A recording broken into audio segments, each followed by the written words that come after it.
They call this place a city, but if you look at the right angles, you can see it's really just a graveyard of intentions. On November 1st, 2012, a night that looked like every other night in Portage, until the gears started turning. A home, a routine, a target.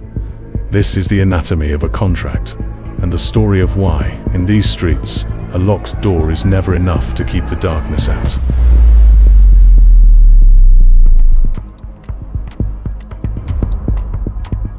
They say a man's home is his castle. In the region, sometimes it's just a target. The air was crisp, the streets of Portage were quiet, and the shadow of a contract was already moving through the night. This isn't just a crime. This is a business transaction, a human life marked for deletion. This is Whiplash 714. Today, we're peeling back the layers of a cold-blooded hit.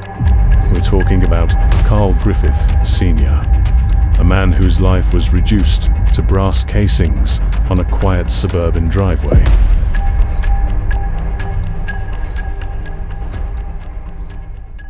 Carl Griffith Sr, 72 years old. He walked home. He checked his perimeter. He didn't know the gears were already turning. The hit wasn't about hate, it was about greed. And in this part of the world, greed is the only currency that matters. He was a target in his own sanctuary, tracked by people who saw his life as an obstacle to be removed. The trap was set long before he turned the key to his own front door. The day of the murder wasn't the first attempt on his life. Earlier that afternoon, around 12:15 p.m., a set-up tow call was made to Griffith's employer in Gary. A gunman, Singletary, approached the tow truck and fired, but missed. Griffith actually escaped that first ambush and reported it to the police, only to be hunted down at home later that night.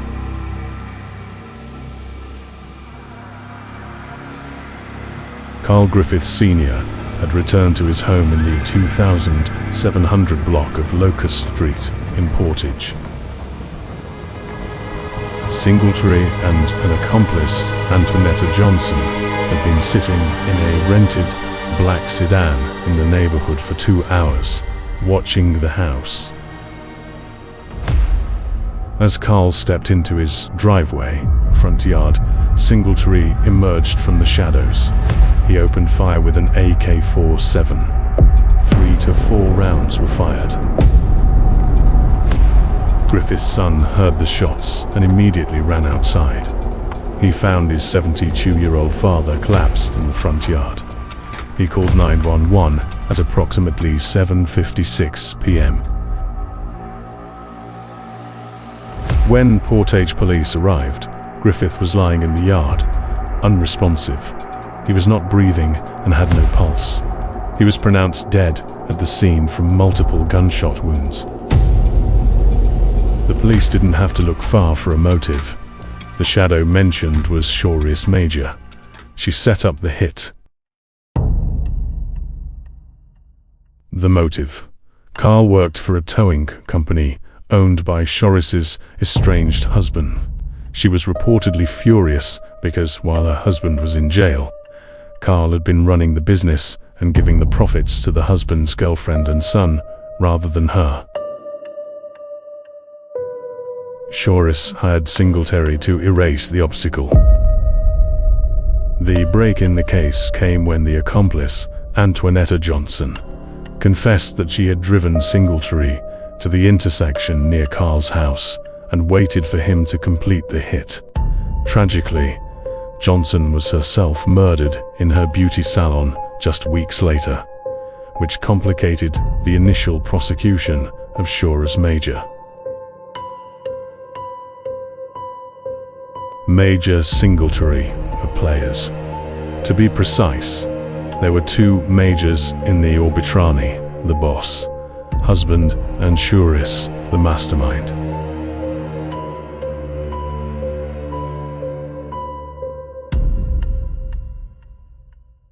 They didn't want him gone, they wanted him erased. The AK-47, the cold mechanical spray that shattered the night.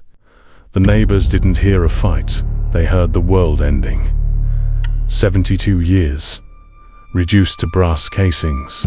It was clinical, it was fast, and it left a hole in the heart of this neighborhood that still hasn't healed.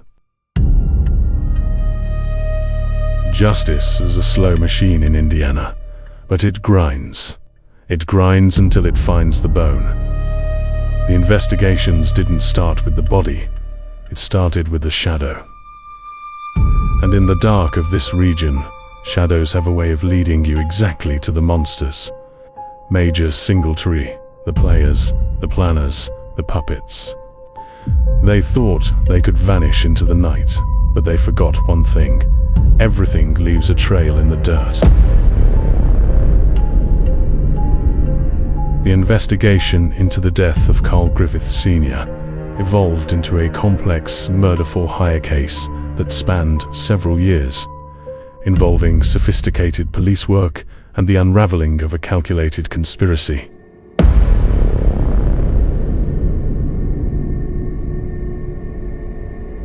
The breakthrough in the case did not come from a single crime scene discovery, but from connecting a series of pieces that led investigators away from a random act of violence toward a targeted hit. The murder initially lacked the forensic smoking gun that typically solves cases overnight. Investigators focused on digital footprints, tracing cell phone tower pings, and communication logs in the days leading up to November 1st. Through meticulous follow-up on those communications, detectives identified Dante Singletary of Gary, Indiana, as the primary suspect. They discovered he had been hired to carry out the murder. The investigation then shifted to determining the why. Investigators worked to trace the financial and personal connection between Singletary and the individual who ordered the hit. This required interviewing multiple associates and analyzing financial records to build a case of conspiracy against Shoris Major, who was eventually accused of arranging the contract. The pursuit of justice was a protracted process, characterized by the refiling of charges as new evidence emerged. Dante Singletary was brought into custody as the investigation solidified. In February 2015, he was sentenced to 65 years in prison for his role in the murder of Carl Griffith Sr. The case against Shoris Major proved more legally challenging. Charges were initially dismissed in 2017, when prosecutors felt they lacked the necessary evidence to firmly establish her link to the crime. However, investigators persisted, and following the discovery of new evidence, murder and conspiracy charges were refiled in 2018. The legal proceedings for Major have been subject to multiple delays, including defense continuances related to health and the sheer volume of evidence, hundreds of pages of reports, photographs, and surveillance data that the prosecution and defense have had to process. It remains a stark example of how, in complex murder-for-hire cases, the capture is often just the beginning of a long, arduous process to ensure a conviction stands up in court. Major was booked into jail on November 9, 2012, shortly after the murder, on charges of murder and conspiracy to commit murder. She remained incarcerated for over 4 years until March 2017, when those charges were dismissed due to insufficient evidence at the time. Following the discovery of new evidence, murder and conspiracy charges were refiled against her, and she was taken back into custody on Monday, October 29, 2018. In October 2024, after spending more than 4 years behind bars on allegations, she arranged the death of a business associate. Portage resident Shoris Major was ordered released Monday after the murder charge was suddenly dropped. Porter County prosecutor Brian Gensel, who sat in on the short court hearing, said in a prepared statement that investigators were unable to establish enough evidence linking Major to the November 1, 2012, killing of Carl Griffith Sr. outside the 72-year-old's Portage home. 2 men who were in the courtroom when prosecutors requested the dismissal reacted with joy when it was granted by Porter's Superior Court Judge Roger Bradford. It is a chilling study of how easy the foundations of a sanctuary, one's own home, one's own neighborhood, can be dismantled by a cold, calculated greed. For years the case existed in a state of suspended animation, caught between the frantic, desperate energy of the crime itself and the slow, grinding inertia of a justice system struggling to keep pace with the truth. Singletary was charged in 2013 in the August 2010 murder of Franklin Simmons, a former Marine and retired police officer from South Carolina. Dante Singletary was sentenced to 45 years in prison Thursday in a plea agreement for his role in the 2010 shooting death of a Gary's social club operator. The case was linked to multiple robberies that left 2 dead. He appeared in a striped jail jumpsuit, sentenced to 65 years in 2015 for a Porter County murder. The sentence handed down Thursday will be served consecutively. Simmons was found dead around 9:15 a.m. at the bottom of the stairs of his basement apartment below a social club in the 1300 block of Johnston Street in Gary, court records show.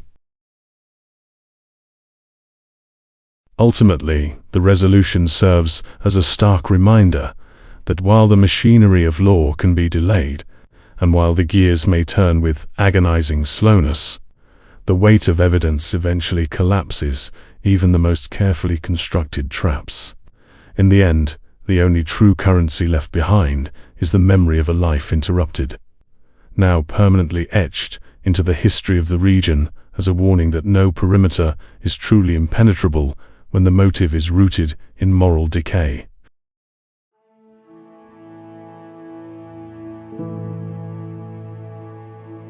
We spent the last hour in the heat of the hunt, in the blood and the noise.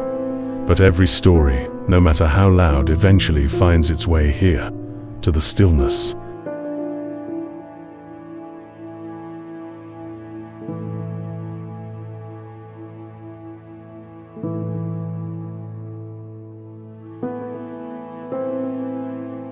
Carl Griffith Sr. resting here. The noise of that night, the sirens, the gavel bangs, it's all gone. There is a weight to these markers, a sense of permanence that no killer could ever touch.